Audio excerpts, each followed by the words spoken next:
ప్రత్యక్షమయ్యాడు. ఆ 11 వారిలో 40 దినాలలో 500 మంది కంటే ఎక్కువ శిష్యులకు ఆయన ప్రత్యక్షమై అందరూ ఆయన శిష్యులందరూ చూచుచుండగా ఆయన మేఘం మీద ఆరోహణుడాయను. అవరోహణం అంటే కిందకి, ఆరోహణం అంటే పైకి. అవరోహణం ఎప్పుడైనా చనిపోయిన తరువాత, ఆత్మను తండ్రికి అప్పగించిన తరువాత ఆయన ఎక్కడికి వెళ్ళాడు? పరదేశంలోకి వెళ్ళాడు. భూమి కింద కనుక అవరోహణం, పైకి అనగా ఆకాశం. మీకు అర్థమవుతుందా? మీరు ఆదివారం దినాన్ని మీరు వినుండరు. విషయం కూడా పాస్టర్ గారు కూడా మాట్లాడలేదు కదా, అందుకే ఇంకోసారి జ్ఞాపకం చేసుకున్నాను. అవరోహణము, ఆరోహణము. అవరోహణం అంటే కిందకి, ఆరోహణం అంటే పైకి. ఆయన సిలువలో చనిపోయినప్పుడు ఆయన కిందికి వెళ్ళాడు. ఆ 3 దినాలు ఆ కిందనే ఆయన ఉన్నాడు. ఆత్మలకు ఆయన సువార్త ప్రకటించాడు. చెరలో పెట్టి అబ్రహాము అనగా ఆదాము మొదలుకొని యేసుక్రీస్తు కాలం వరకు వారందరినీ చెరగా ఆయన పైకి తీసుకుని పోయిన అనే లేఖనాలు మనం చూస్తున్నాం. మంచిది. సంఘరాధన కీర్తన పుస్తకంలో 149వ కీర్తన అనుకుంటా. ఒకసారి మీ కీర్తన పుస్తకాల్లో ఆ కీర్తన తీసుకోగలరా? చూడండి, 149వ కీర్తన 14వ శతకాన్ని, కీర్తన 14.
బైబిల్ కథలు కాదండి.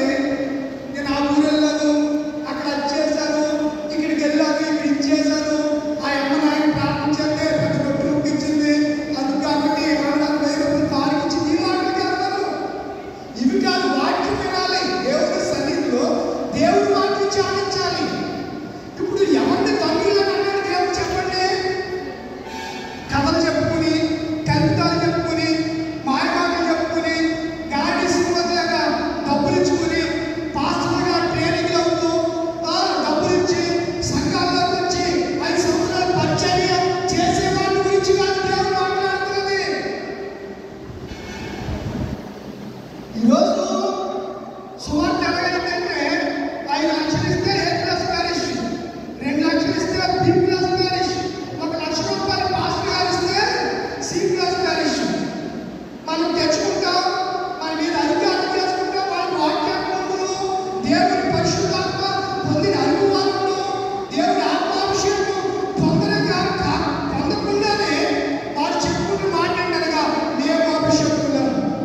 అభిషక్తుడు అనే మాట క్రీస్తుకు సంబంధించింది. క్రీస్తు అనగా అభిషక్తుడు అని అర్థం. అభిషక్తుడు అంటే ఎవరు? క్రీస్తు. క్రీస్తు ఎవరు? యేసు. యేసే ప్రభు అయి ఉన్నాడు. క్రీస్తే దేవుడై ఉన్నాడు. క్రీస్తే మెస్సయ్య ఉన్నాడు. క్రీస్తే అభిషక్తి. మాటలన్నీ అభిషక్తుడు అనే మాట క్రీస్తుకు సంబంధించిందే కానీ మనుషులకు సంబంధించింది కాదు. అభిషేకింపబడినవాడు అనగా మనుషుడు, అభిషేకము పొందినవాడు మనుషుడు, అభిషక్తుడు క్రీస్తు. అర్థమైందా? అభిషేకము పొందినవాడు, అభిషేకింపబడినవాడు మనుషుడైతే అభిషక్తుడు క్రీస్తు, సర్వ శక్తిమంతుడు క్రీస్తు అనే సంగతిని నేను మీకు జ్ఞాపకం చేస్తున్నాను. ఎక్కడ రాయబడిందో చెప్తాను. ఎలా వెళ్ళాడో ఆయన ఆరోహణుడు ఎలా అయ్యాడో కూడా మీకు జ్ఞాపకం చేస్తాను.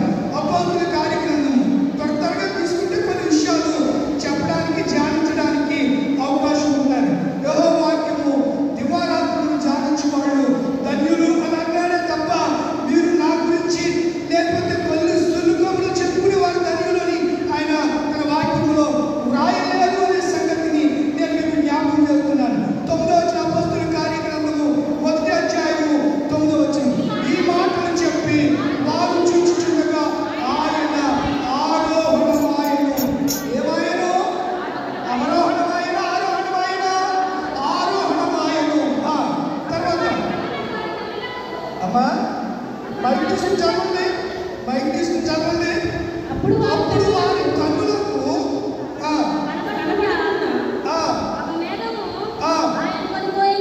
ఏం పడిపోయింది? ఆయన్ని మేఘము ఆయనను ఎక్కడికి తీసుకెళ్ళింది? పరలోకమునకు. పరదేశంలో పరలోకం లేదు. పరదేశం ఎక్కడుంది? పాతాళంలో ఉంది. పరలోకం ఎక్కడుంది? ఆకాశ మహాకాశం, 3వ ఆకాశం.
కేవలం నమ్ముకుంటే పరలోక రాజ్యం ఎంత ధన్యతనిచ్చాడండి దేవుడు.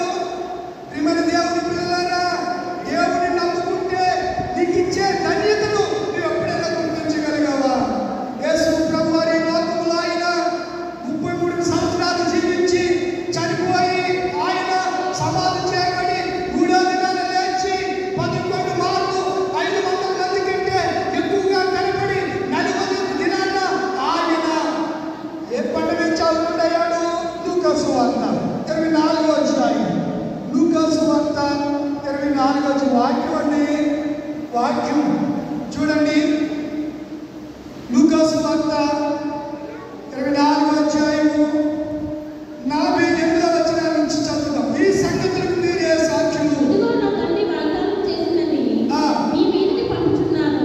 మీరు పైనుండి శక్తి పొందు వరకు పట్టణంలో నిలిచిండుడని వారితో చెప్పాను. ఆయన బేతనీ వరకు వారిని తీసుకుపోయి చేతులెత్తి వారిని చేతులెత్తాడా? చేతులుచ్చాడా? చెప్పాలి.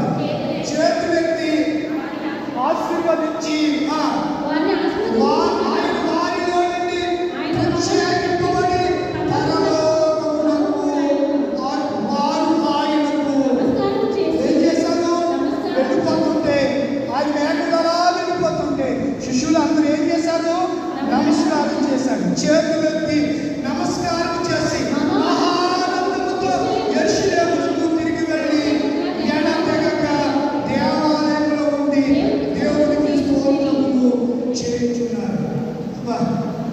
ఎడతెగక ఇలా ఎన్ని రోజులు అయిపోయింది?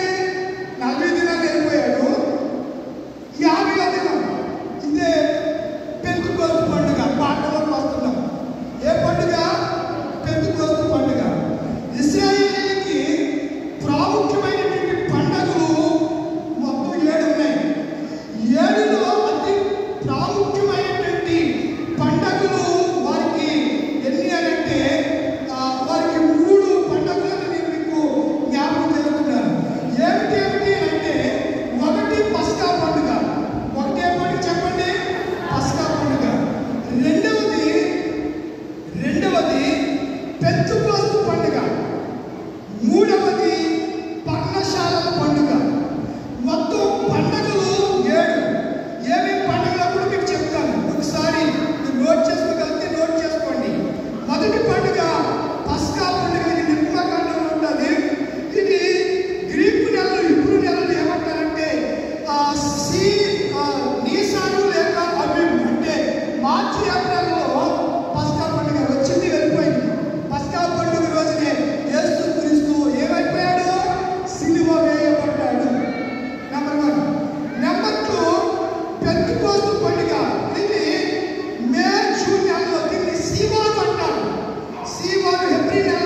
చూస్తే వాడు ఏదైనా తీసుకుని ఇలా ఊపుతూ ఏదో చేస్తూ ఉంటారు. వాడు మీరు ఎప్పుడైనా వాడు చేసే విధానం మీరు చూస్తే మీకు అర్థమవుతాడు. ఇదంతా వారు బైబిల్లోంచే తీసుకున్నారు, బైబిల్లోని వారు అన్నట్టు చెప్పు, వారు మత గ్రంథం వేరుగా భావిస్తారు. నేటి దినాల్లో ఈ ఆంధ్ర రాష్ట్రంలో ఎన్నికలు జరిగాయి. ఈ ఎన్నికల్లో అత్యధికమైనటువంటి ఓట్ల శాతం ఈ స్వతంత్ర భారతదేశం వచ్చిన తర్వాత ఈ 70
వారి గ్రంథము 2వ అధ్యాయం చూడండి. 2వ అధ్యాయం 3వ వచనం నేను చదువు. అందరూ పరిశుద్ధాత్మతో నిండిన వారై ఆ ఆత్మ వారికి వాక్శక్తిని అనుగ్రహించు కలది. ఏం చేశారు వాళ్ళు? భాషలతో మాట్లాడారు. భాషలు. ఈ భాషలతో మనం కూడా ప్రార్థన చేయాలి. ఎప్పుడు చేయాలి చెప్పాలి? ఎప్పుడు చేయాలి? మనం ఒంటరిగా ఉన్నప్పుడు ప్రార్థన చేసుకోవాలి. ఇప్పుడు సంఘంలో నేను భాష ఒక ఇంగ్లీష్ మాట్లాడితే మీకు సరిగ్గా అర్థం కాదు. అర్థమవుతుందా? ఇంగ్లీష్లో మాట్లాడితే ఏదో తెలుగులో చెప్తే బాగుంటుంది కదా అని అనిపిస్తుంది మనకి. హిందీలో మాట్లాడితే దాన్ని ట్రాన్స్లేషన్ చేసి వాడు ఉండాలి. నువ్వు ఒకవేళ భాష మాట్లాడితే భాషకు అర్థం చెప్పిన వాడు ఉంటే నువ్వు భాష మాట్లాడాలి సంఘంలో. అర్థమవుతుందా మీకు? ఏమ్మా అర్థమవుతుందా? ఒకవేళ మీకు వచ్చి భాష దేవుడి ఇచ్చిన పరిశుద్ధాత్మ భాష మీరు మాట్లాడుతుంటే ఈ అమ్మ మాట్లాడితే లేకపోతే సోదరుడు ఇమానియల్ మాట్లాడితే ఆయన మాట్లాడే భాష మీరు అంటే ఏం చెప్పాలి? తెలుగులో లేకపోతే నోరు మూసుకుని ఉండుకోవాలంటే లేకపోతే ఉడిపి విమానంలో తెచ్చిపోతుంది. లేకపోతే నోరు మూసుకుని భాషలతో మాట్లాడేవాడు ఎవరితో మాట్లాడుతున్నాడు? దేవుడితో మాట్లాడుతున్నాడు. దేవుడితో వ్యక్తిగతంగా మాట్లాడుకోవాలి. దేవుడికి నీకు వ్యక్తిగత సంబంధం ఉండాలి. అప్పుడు భాష మాట్లాడాలి. చాలా మంది భాష మాట్లాడతారు, తెల్లారి ఉద్యోగం పెడతారు. అది పరిశుద్ధాత్మ భాష. అసలు ఒక ఆమె చూశాను, ఒక ఆయనను ప్రత్యక్షించి కళ్ళాన్ని చూశాను. భాష మాట్లాడేవాడు తెల్లారి తాడి చెట్టు కూర్చునేవాడు ఆ ఊర్లో. ఆయన పేరు ఆశీర్వాదం. నాకు వర్షం తాగి అవుతాడు ఆయన. ఆ దినాల్లో చుట్ట కాల్చేవారు, కళ్ళు తాగేవారు, ప్రసంగ పేట వ్యక్తి ఇప్పుడు కూడా ఉన్నారు అలాంటి. మాకు ఒక పక్కనే ఒక ఊరికి కేశవని, ఆ ఊరిలో రాజశేఖర్ ఒక పాస్టర్ గారు సంఘ పెద్దలే మందు బాటలు పట్టుకొచ్చి తాగేసి పైకి సీసా పక్కన ఇచ్చేసి పైకెక్కివాడు, వాళ్ళు దంచేసేవాడు. మరలా దిగిన తర్వాత ఒక పెద్దగారు మళ్ళీ వాటర్ పట్టుకొచ్చి కూడా వేసి నా మాట చెప్పేసి వెళ్ళిపోయేవాడు. చచ్చిపోయాడు ఆయన సడాలను. కొన్ని విషయాలు మనకు తెలుసు. ఆ విషయాల గురించి అక్కడ ఉన్నవాడికి ఎవరికో తెలియదేమన్నట్టుగా కొంతమంది చెప్తుంటే ఆ కూర్చున్నవాడికి ఎలా ఉంటుందో తెలుసా? ఏంటంటే నా ఊళ్ళోని నేను అక్కడ వాడిని నా ఊరిలో జరిగిన సంగతి నాకు తెలియకుండా ఈ దేశాలకి ఎలా తెలిసింది? వీడి నమ్మకాలు చెప్తున్నాడని కూర్చున్నవాడు మాట్లాడుతుంది. తెలియని ఓహో నిజమే కోసం అలాగా ప్రభుత్వ స్తోత్రం అండి.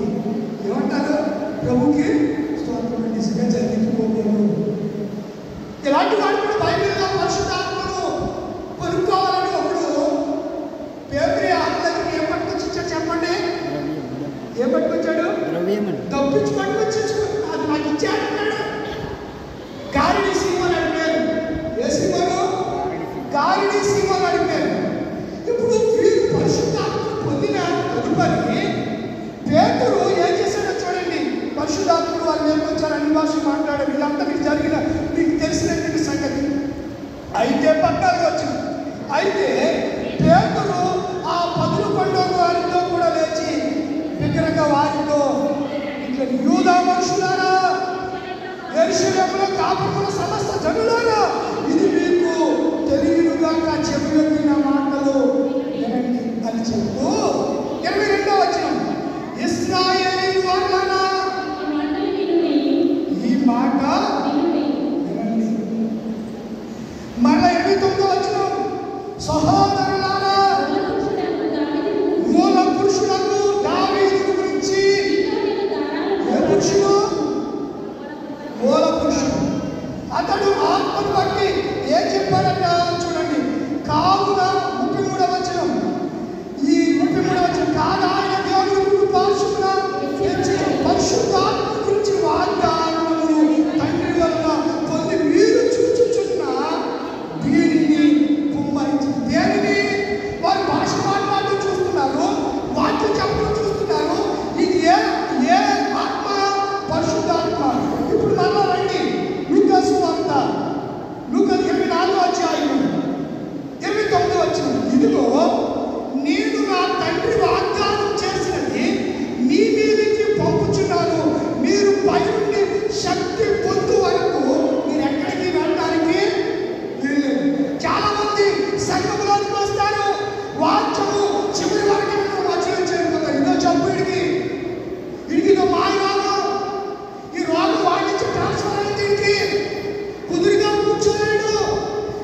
అంటున్నాడు కదా, యేసయ్య వారితో చేతులిచ్చి చెప్పిన మాట ఏంటనగా, చెప్పండి ఏం చెప్పాడు?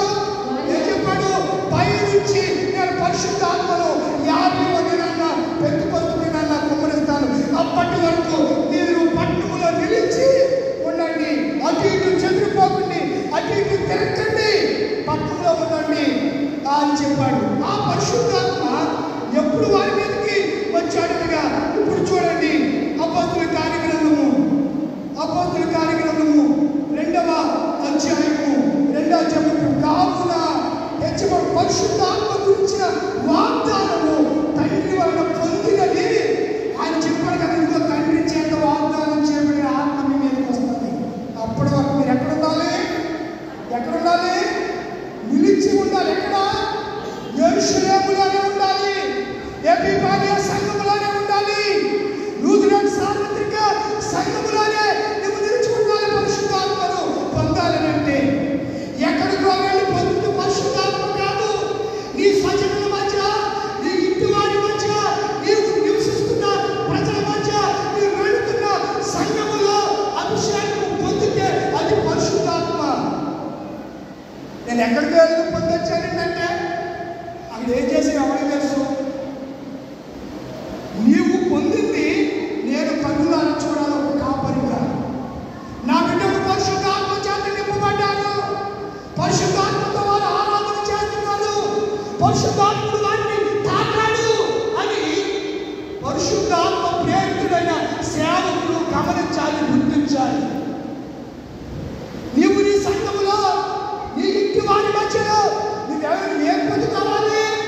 పరిశుద్ధాత్మ పొందుకోవాలని నువ్వు నిలుచున్నాను. వాళ్ళు యెరూషలేములో నిలుచుకున్నారు అంటే 50వ దినాన పెంతెకొస్తు దినాన వారి మీద ఎవరొచ్చారట? చెప్పండి. పరిశుద్ధాత్ముడు వారి మీద వచ్చినట్టుగా మనము పరిశుద్ధాత్మలో మనం చూస్తున్నాం. ఇప్పుడు యోహాను సువార్త 14వ అధ్యాయంలో యేసు ప్రభు వారు ఒక మాట చెప్పారు. చూడండి 15వ వచనం, మీరు నన్ను ప్రేమించగలరా నా ఆజ్ఞలు కైకొందురు, నేను తండ్రిని వేడుకొందును. మీ ఎంత ఎల్లప్పుడూ చదివి పాడమండి. ఎల్లప్పుడూ ఉండుటకే ఆయన వేరొక ఆదరణకర్త అనగా ఉత్తరవాది అని ఒకటనెక్కేసి అనగా సత్యస్వరూపియకు ఆత్మను నీకు అనుగ్రహించును. ఏది అనుగ్రహిస్తారట? సత్యస్వరూపి, సత్యము. లోకం ఎన్నో అబద్ధాలు పుట్టబడుగులాగా ప్రభుత్వమైంది. అబద్ధం కాస్త దూరం వెళ్ళేటప్పటికి ఆ నిజం ఒక అడిగేసేటప్పటికంట అబద్ధం 6 అడుగులు తిరిగి వచ్చేస్తుందంట. ఎన్ని అడుగులు? 6 అడుగులు.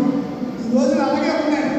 అబద్ధ సేవకులు ఎక్కువైపోయారు, అబద్ధికులు ఎక్కువైపోయారు, అబద్ధ బోధలు ఎక్కువైపోయాయి. పరిశుద్ధాత్మ లేని వారు సంఘాల నాయకులుగా ఉంటున్నారు, సంఘ అభిషేకం లేని వారు, పరిశుద్ధాత్మ అభిషేకం లేని వారిని పది అభివృద్ధి తీసుకొచ్చుకుంటున్నారు. కొంతమంది వారితో సువార్త చెప్పించుకుంటున్నారు. కొంతమంది అయితే సమాజంలోకి వెళ్ళొద్దని చెప్తారు. కొంతమంది తన పరిశుద్ధాత్మ లేడని చెప్పేవారు కూడా ఉన్నారు. ఎంత భయంకరమైన పరిస్థితి ఆలోచించండి మీరైనా. సత్యస్వరూపి అయిన ఆత్మ వాళ్ళు ఎప్పుడు పొందుకున్నారు? 50వ దినాన, అదే పెంతెకొస్తు దినాన. ఇప్పుడు పరిశుద్ధాత్మను పొందుకున్న వాళ్ళు వారి లక్షణాలు ఎలా ఉంటాయి? ఒకటి ఉదాహరణ చెప్తాను. ఆయన ఎవరో కాదు, దావీదు. పరిశుద్ధాత్మను పొందుకున్న వ్యక్తి లక్షణాలు ఎలా ఉంటాయో మీకు జ్ఞాపకం చేస్తాను. సమూయేలు మొదటి గ్రంథం త్వరగా తీసుకోండి. సమూయేలు మొదటి గ్రంథం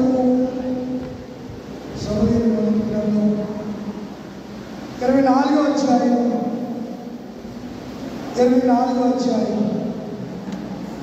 24వ అధ్యాయము తీసుకున్నారా? 20 మంది సౌలు ఫిలిష్తీయులను తరుముతున్నాడని తిరిగి రాగా దావీదు ఎన్గేది అరణ్యంలో ఉన్నాడని అతనికి వర్తమానము వచ్చింది. అతడు సౌలు ఇశ్రాయేలు అందరిలో నుండి 3000 మందిని ఏర్పరచుకుని వచ్చి కొండ మేకలకు నివాస స్థలముకు శిలాపర్వతం మీద దావీదును అతని జనులు వెతుకుటకే బయలుదేరాడు.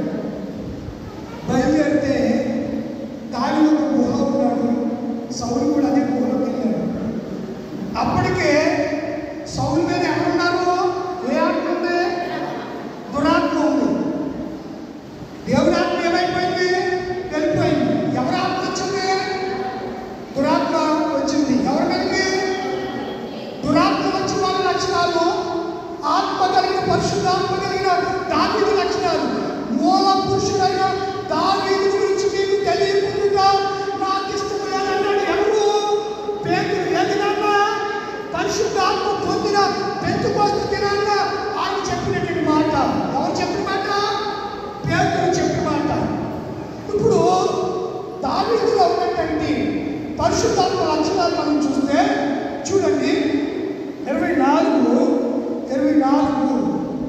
వచనం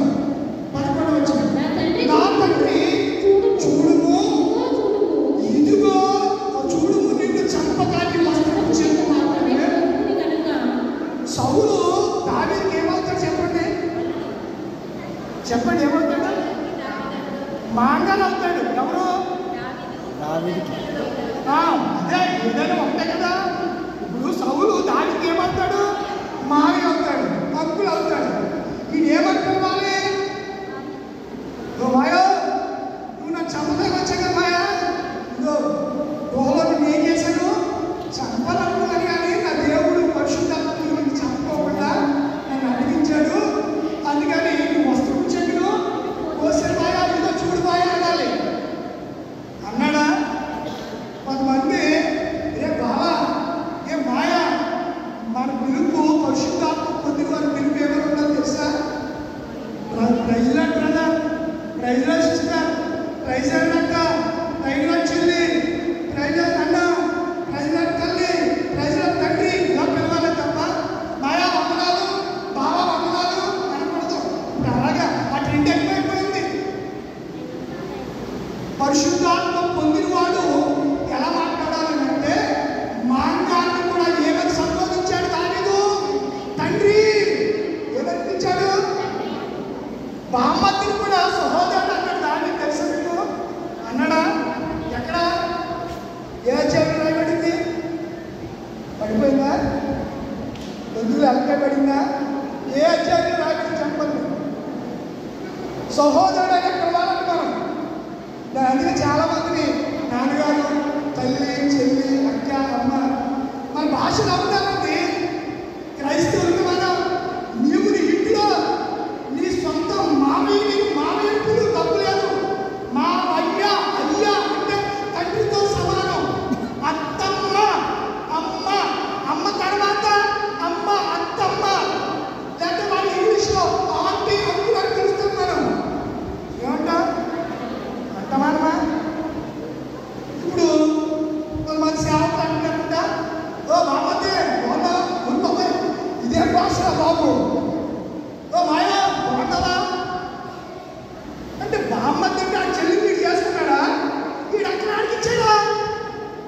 పగలు ఇచ్చిన నువ్వు క్రైస్తవ సంప్రదాయం ప్రకారం పరిశుద్ధాత్మ అభిషేకం నువ్వు పొందితే నువ్వేమని పిలవాలి? దావీదు తన మావయ్యను ఏమని పిలిచాడు? ఆత్మ పొందిన వారి లక్షణం తండ్రి. ఏమని పిలిచాడండి? చాలండి. ఇప్పుడు దావీదు పిలిచాడు ఏమని చూడండి. సమూయేలు, బైబిల్ అంటే మాట కథలు అనుకుంటున్నారా? సమూయేలు మొదటి గ్రంథం సమూయేలు మొదటి గ్రంథం మొదటి అధ్యాయము 26 వచనం. 26 అమ్మా ఏం చదువుతున్నావు? మొదటి అధ్యాయం 26 వచనం. సమూయేలు 2వ గ్రంథం మొదటి అధ్యాయము 26 వచనం. నా సహోదరుడా యోనాతానా. ఈ మాట ఏమన్నాడు? ఎప్పుడు అన్నాడు? ఏమన్నాడైనా? బామ్మతో అన్ని మందిగా ఎందరూ నన్ను విడిచిపెట్టేసి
చూపించే ప్రేమ కంటే నిక్కుటముగా నువ్వు నా ఎడల క్రీస్తు సంఘమైనటువంటి ఈ సంఘాన్ని తన స్వరక్తమిచ్చి సంపాదించాడు.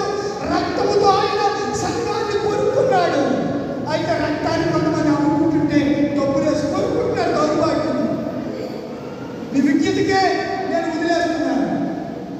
రక్తాన్ని డబ్బులిచ్చి కొనుక్కోవడం ఏంటంటే స్వరక్తించి ఉచితముగా ఆయన రక్తం చిందిస్తే రక్తం కొరకు డబ్బులేసి కొంతమంది రక్తాన్ని కొనుక్కుంటున్నారు. ఎంత ఘోరం. అందుకే ఆయన అన్నాడు కదా, నా ఆజ్ఞలను ప్రేమించండి. ఎవరు ప్రేమిస్తారో పరిశుద్ధాత్మను పొందిన వారు మాత్రమే ఆయన ఆజ్ఞలను ప్రేమించగలరు. ఇవన్నీ ఆయన ఆజ్ఞలు. మీరు నన్ను ప్రేమించండి, మొదట నా నీతిని వెతకండి, మొదట నా రాజ్యాన్ని వెతకండి. మీరు నన్ను ప్రేమించేలా నా ఆజ్ఞలు కైకుంటారు. మీరు నన్ను అడగండి, పరిశుద్ధాత్మ నేను మీకు అనుగ్రహిస్తాను. ఆజ్ఞలు ప్రకారం వాక్య ప్రకారంగా చేయకుండా మీ ఇష్టానుసారంగా మీరు ఏదేదో సంఘంలో చేస్తూ ఎవరో వచ్చారని అదేదో క్రొత్త బోధగా ఉందని మీరు అనుసరిస్తే ఆజ్ఞలు గైకొన్న వాడి మీద ఏముంటుంది? గైకొన్న వాడి మీద దేవుని ఉగ్రత. గైకొన్న వాడి మీద, గైకొన్న వాడి మీద, గైకున్న వాడి మీద ఆత్మ నిలిచి ఉంటే గైకొనని వాడి మీద ఉగ్రత. నీకు ఉగ్రత కావాలా? ఆత్మ కావాలా? ఆలోచించండి. ఉగ్రత కావాలా? మీరు ఆత్మ కాలంతో ఏం చేయాలి? వాక్యాన్ని పఠించాలి, వాక్య ప్రకారంగా జీవించాలి, వాక్యం ఏం చెప్తే అది చేయాలి. ఒకవేళ ఇది మాకు అవసరం అంటే ఉగ్రత వస్తుంది. ఏమొస్తుంది? ఉగ్రత వస్తుంది. ఇప్పుడు యేసయ్య ఉపమానం చెప్తూ కుడి వైపునున్న ఎవరిని? గొర్రెలను, ఎడమ వైపున మేకలు. కుడి వైపున ఉన్నటువంటి గొర్రెలను చూచి నా తండ్రి ఇచ్చినంత ఆశీర్వదింపబడిన వారులారా లోపల వంటి పిల్లలనేమి పెద్దలనేమి తన యందు భయభక్తులు గల వారి అందరి మీద యెహోవా తన పరిశుద్ధాత్మను కుమ్మరించును. ఏ వేళ ప్రవచనం చూస్తాం? మీ యవ్వనులు ఏం చేస్తారు? పరిశుద్ధాత్మను పొందుతారు. వృద్ధులు దర్శనాలు చూస్తారు. ఆ ప్రవచనం ఎప్పుడు నెరవేరుతుంది? పెంతుకోస్తుంది నాన్న నెరవేరుకుంటున్నారు. అంటే ఆత్మను పొందిన వారి లక్షణముల్లో దావీదు లక్షణాలు మనం చూస్తే అతను తనకు వరుసకు మావయ్య అయిన వ్యక్తిని కూడా తండ్రి అని సంబోధించాడు. వరుసకు బావమర్తి అయిన వ్యక్తిని కూడా మీరు పిలిపించుకోవాలి. నేను వదిలేస్తున్నాను. వాక్యమైతే ఇలా చెబుతుంది. ఎవరి? పెద్దోడిని తిమోతికి పౌలు రాస్తూ పెద్దవాడిని వృద్ధులను తండ్రి సమానులుగా భావించు. ఏమని చెప్పాడు? అన్నాడా? తండ్రి సమానులుగా పెద్దలు ఏమని భావించాలి? వాళ్ళు మన అమ్మ మన నాన్నతో సమానం. అంతేగాని పల్లపు తండ్రితో సమానం కాదు. లాజిక్ అర్థమైందా? కొంతమంది మా ఆత్మ తండ్రి అండి, మా ఆత్మ తండ్రి అయిన అయ్యగారికి వందనాలండి, మా ఆత్మ తండ్రి గారు ఆ పాపం చేశారండి, ఆ పాపం చేస్తే మా కోడి ఆ పక్కకి వెళ్ళుకుంటుందండి. ఇప్పుడు మా కోడి మా ఆత్మ తండ్రి గారు ప్రార్థించారని మా కోడి ఏంటి పరిశుద్ధాత్మ అభిషేకం పొందేసి పరిశుద్ధాత్మ కోడితో మాట్లాడేయాలండి. అందుకే మా కోడి వచ్చి మా కప్పలు అనుకుంటే దేవుడు ఆస్పత్రం కలగాలి సాధ్యమించేదా ప్రభు ఏమి సంగతులండి, ఎన్ని చిమ్మిక్కులో. అది కూడా పరిశుద్ధాత్మ నాని కోడి. అది యాంత్రికం అంటే దాన్ని గుడ్డు పెట్టే సమయం వచ్చింది. ఎక్కడ జరగాలి అది ఎక్కడ పెట్టింది. కొంతమంది సంఘం ఉండి కూడా సంఘానికి ఇచ్చేసి ఎక్కడో గుడ్డిగా ఉంటారు. వాళ్ళ గురించి మాట్లాడితే సంగతి లేదు. సంఘంలో పెట్టిన గుడ్లు ఎక్కడ పెడతారు? వేరే సంఘం దగ్గర గుడ్లు పెడతారు, అక్కడ పొదుగుతారు. వీళ్ళు పెట్టిన గుడ్ల మీద ఎవరు పొదుగుతాడు? వీళ్ళ తండ్రి పొదగడు.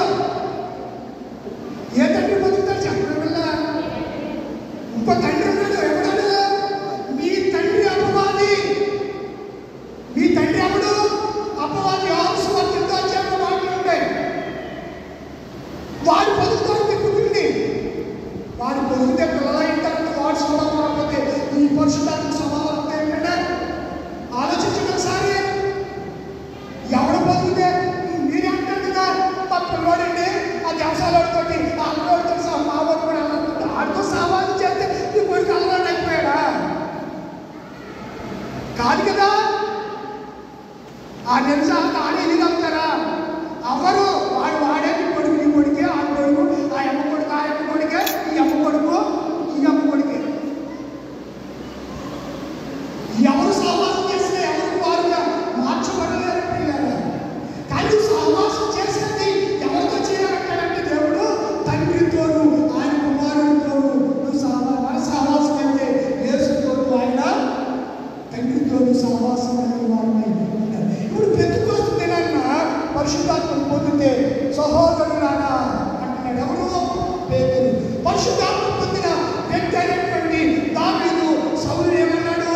నా తండ్రి. యోనాతాను ఏమన్నాడు? బ్రదర్, బ్రో ఇచ్చాడు. మై కజిన్ బ్రదర్ అండి, మై కజిన్ సిస్టర్. మనము మన పిలుపులగే ఉంటారు. మీరు పిలిపించుకుంటున్నారని మీ ఇష్టం. మీ ఎక్కడ ఆయన ఇచ్చారో ఆయన చెల్లెలు మీకు ఇచ్చారో నాకు తెలియదు ఆ సంగతి. మీరు ఎలా కావాలో మీరు పిలిపించుకోండి. కానీ వాక్యంలో పలికే ప్రణామేషగా మాత్రం పెద్దలు ఏమనాలి? తల్లి యేసు ప్రభు వారు ఏమన్నారు? పాపాత్మురాలైన స్త్రీని కూడా ఏమే ఏంటి నీకు ఎవరు శిక్ష చేయలేదంటే అనలేదా? ఏమన్నాడు? అమ్మ ఎవరు నీకు శిక్షలు చెప్పలేదా? అమ్మ నేను కూడా నీకు. యేసు ప్రభు వారు తన తల్లి ఏంటమ్మా అమ్మలో సతాయిస్తావు అనలేదు. అమ్మ నా సమయం ఇంకను ఏంటి అమ్మాలను నా చెప్తా ఎక్కడికి పడిపోయితే మాత్రం అని అనలేదైనా చేదరించుకోలేదు. ఏమన్నాడైనా? అమ్మ నా సమయం ఇంకను రాదు. వెంటనే సైలెంట్ అయిపోయింది. మరి ఆ తల్లి సైలెంట్ అయిపోయి శిష్యులకు చెప్పింది ఆయన మీతో చెప్పినది ఏమంది? చెప్పేవల్ల ఆయన మీతో చెప్పినది చేయండి. ఇక్కడ ఎక్స్ట్రా మాట్లాడిందా? మా అబ్బాయి చెప్పాడు కదా, చూస్తారంటే ఇక నిల్చున్నారంటే తీసుకోండి, బకెట్లు తీసుకోండి, కుండలు తీసుకోండి, పట్టుకొచ్చి బాగా పైకి ఒకటి రెండు పెద్దలు నిధుల పై నువ్వు ఈ బాగా పై దానికి ఎన్ని రాత్రి బాగా ఉన్నాయి? ఎన్ని బాగా ఉన్నాయి? 6 రాత్రి బాగా ఉన్నాయి. ఎన్ని రాత్రి బాగా ఉన్నాయి? 6 రాత్రి బాగులు. బైబిల్ చదవండి మంచిది. యోహాను సువార్త 2వ అధ్యాయంలో కానానికి పెళ్లికి వెళ్ళాడని ఎన్ని రాత్రి బాగా ఉన్నాయి? ఉన్నాయా? 6 రాత్రి బాగా ఉన్నాయి. 6 అనేది మనుషుల సంఖ్య. మనం ఎన్నో దినాలు చేశాడు ఆయన? చెప్పలేము కదా. ఆదికాండం చదవలేదా? 6వ దినాన్న ఆయన ఆరాధన చేసి ఏం చేశాడు ఆయన? 7వ దినాన్ని ఏం చేశాడు ఆయన? విశ్రాంతి తీసుకున్నాడు. 6 అనేది మనుష్య సంఖ్య. 666 గురించి 666 3 ఆటలు. 3 ఆటలంటే 3 ఆటలంటే 18. 8 ఒకటి ఎంత? 8 ఒకటి ఎంత? 9. 8 ఒకటి ఎంత? దాని టోటల్ సంఖ్య ఎంత? టోటల్ ఫిగర్ ఎంత? 9. 3 6 18 కదా. 18 1 8 ఎంత? 9. 6 అనేది ఎవరి సంఖ్య? ఎవరి సంఖ్య? మానవ సంఖ్య. 9 దేవుని నామము. 9 దేవుని నామం. ఆత్మ ఫలాలండి ఆత్మ ఫలాలండి 9. ఒకటి ఆశ్చర్యంగా ఆత్మ అయితే ఆత్మ ఫలం ఏమనగా ప్రేమ, సమాధానము, శాంతి. తెలుసు కదా మీకు. మనం ఆలోచన చేస్తే ఈ 6 అనే మానవ సంఖ్య కలిగిన మనమందరము పరిశుద్ధాత్మ వరాన్ని పొందితే నవరత్నాలు వెళ్ళిపోతాం. ఏ రత్నాలు? నవరత్నాలు వెళ్ళిపోతాం. అంటే 9 ఆత్మ ఫలాలు. అదే పరిశుద్ధాత్మ అభిషేకం. అంటే మీకు ఈ మాట నేను ఎందుకు ఉపయోగించానంటే ఇప్పుడు వరకు 5 సంవత్సరాలు నవరత్నాలు వింటా వచ్చినట్టు అలా చెప్తే అర్థమవుతుందనే ఉద్దేశంతో నేను రాజకీయ మాట్లాడరా. కానీ మీరు అనుకోవచ్చు మీకు అలాగే స్ట్రైక్ అవుతుంది. మీరు ఏ ఉద్దేశం కలుగుతున్నారో అదే తలంపు మీకు స్ట్రైక్ అవుతూ ఉంటారు. అందుచేతనే దేవుని తలంపులు వేరు, మన తలంపులు మన ఉద్దేశాలు వేరు, దేవుని ఉద్దేశాలు. దేవుని తలంపులు ఆకాశానికి భూమికి ఎంత వ్యత్యాసం వ్యత్యాసం. పరిశుద్ధాత్మ తల్లి మనమందరం కూడా ఆజ్ఞను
వాక్యం అంటున్నాడు 2:18 ఆయన ద్వారానే అనగా పరిశుద్ధాత్మ ద్వారానే ఉభయులు అనగా యూదులమైన వారు క్రైస్తవులమైన మనములు ఉభయులు ఒక్క పరిశుద్ధాత్మ యందు తండ్రి సన్నిధికి ఏం చేస్తున్నాం? చివరి మాట మనం చూస్తే యోహాను సువార్త 14వ అధ్యాయం. యోహాను సువార్త 14వ అధ్యాయం. యోహాను సువార్త 14వ అధ్యాయం తీసుకున్నారా? 14 మాట మీకు అందులో జ్ఞాపకం చేసుకుని ఇస్తాను. యోహాను సువార్త 14 పరిశుద్ధాత్మను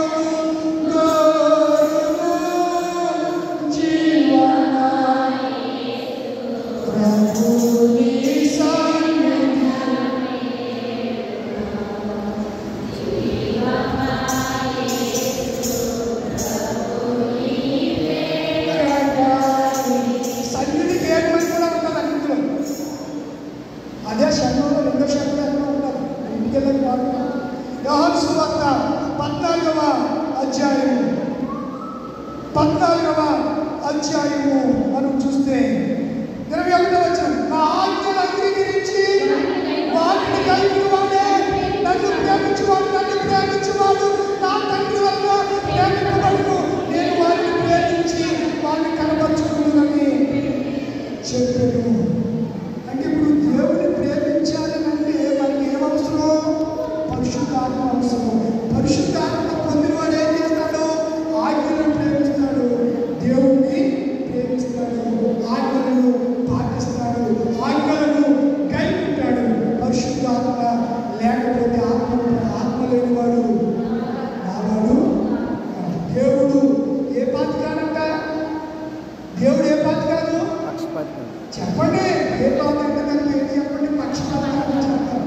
దానికి కూడా ఏదో అంటే తెలియని పదాన్ని ప్రణాళిక చేసినట్టు రోడ్లు వేసేసి ఏది అమ్మాయి దేవుడు చెప్తారండి. మీరు మీ దగ్గర చాలా నేర్చుకోవాలి.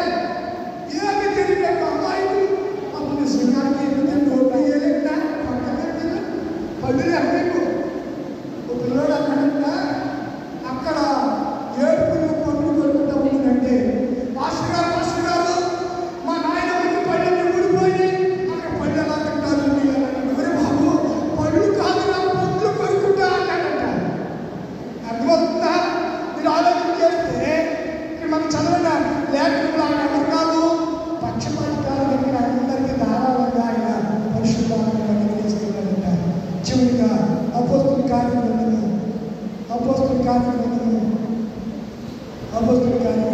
10వ అధ్యాయము 34వ వచనం,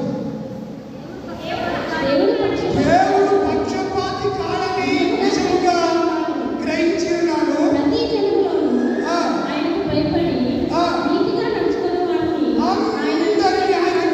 అందరికీ ఆయన పరిశుద్ధాత్మను అనుగ్రహించును. పరిశుద్ధాత్మ 44వ వచనం, పేతురు ఈ మాటలు ఇతను చెప్పుచుండగా అతని బోధ విన్న వారందరి మీదికి పరిశుద్ధాత్మ రావాలంటే వస్తుంది గట్టిగా ఏదైనా యాక్టివ్ చేయడం కాదు. ఏ వినాలి? పేతురు బోధ వింటే వచ్చిందా? గట్టిగా కేకలైతే వచ్చిందా? బోధ విన్న వారందరికీ ఏమొచ్చింది? ఇంకా అలాగని నేను కలిపి చెప్తున్నాను. ఎవరుంది? పేతురు వాక్యాన్ని బోధిస్తూ ఉండగా, ఈ మాటల కింద చెప్పుచుండగా అతని బోధ వాక్యం విన్న వారందరి మీదికి పరిశుద్ధాత్మ దిగను. సున్నతి పొందిన వారిలో పేతురుతో కూడా వచ్చిన విశ్వాసులందరూ పరిశుద్ధాత్మ అనే వరము అన్యజనుల మీద సైతం కుమ్మరింపబడటం చూచి విభ్రాంతి ఉంది. యాలైన వారు భాషలతో మాట్లాడుచుని కనపరుచుచుండగా అందుకు పేతురు, మనవలనే పరిశుద్ధాత్మ పొందిన వీరు ఎవరైనా బాప్తిస్మరణానికి ఏ వినాలి? పరిశుద్ధాత్మ పొందాలంటే స్తుత్యాలను చెంత భక్తులే చెందాలా? చెప్పడే వల్ల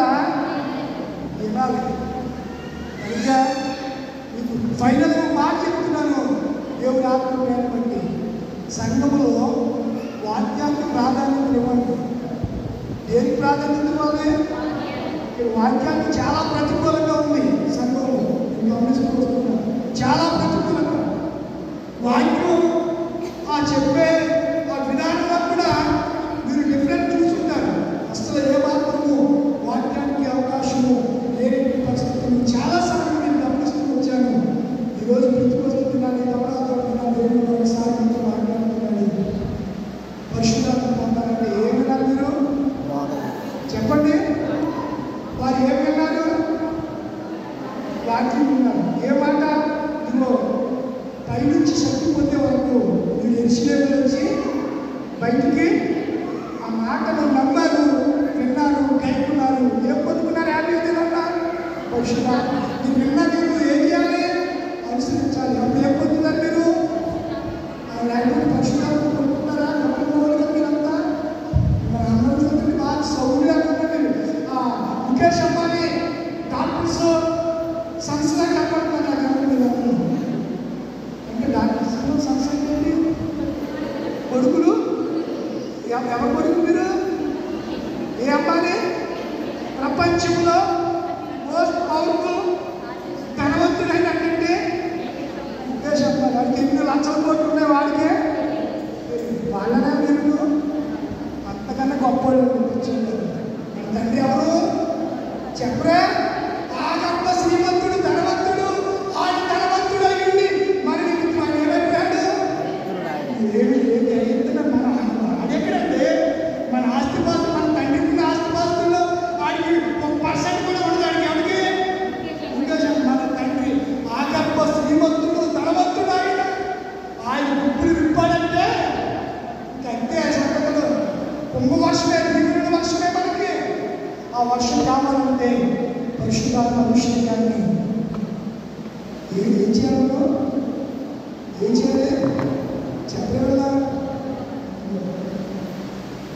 రాజుగారు హలో, ప్రసంగంలో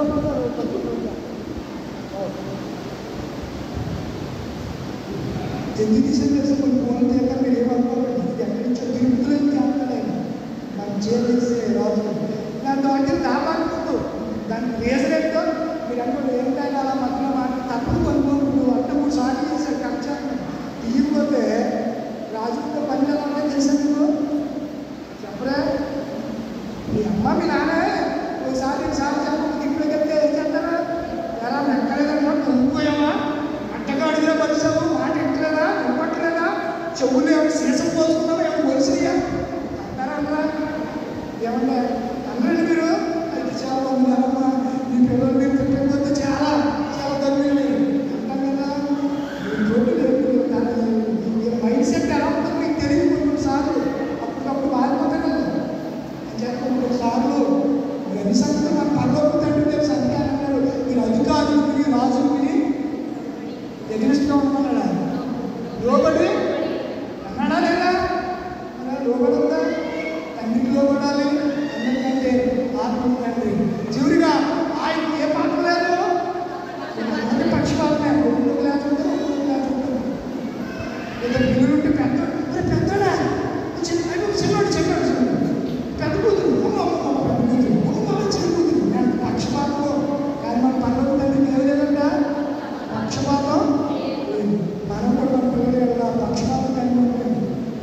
పిల్లల్ని అందరినీ సమానంగా ప్రేమించే మనసు కలిగి ఉండాలి. మనసు కావాలంటే ఏ ఆత్మ ఉండాలి? పరిశుద్ధాత్మ. అట్టి కృప దేవుడు మనం నేర్చుకున్నాక దయచేసి సమస్త జ్ఞానం ఇచ్చిన దేవుని సమాధానం యేసుక్రీస్తు వల్ల మనకు తలపులకు కావాలని ఉండదు కాక. ఆమేన్. దేవా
ప్రత్యేక కానుకలు కృతజ్ఞతార్పణలు తీసుకొచ్చేవారు ముందుకు రండి. మీకోసం ప్రార్థన ఉంటుంది. బాగుపడి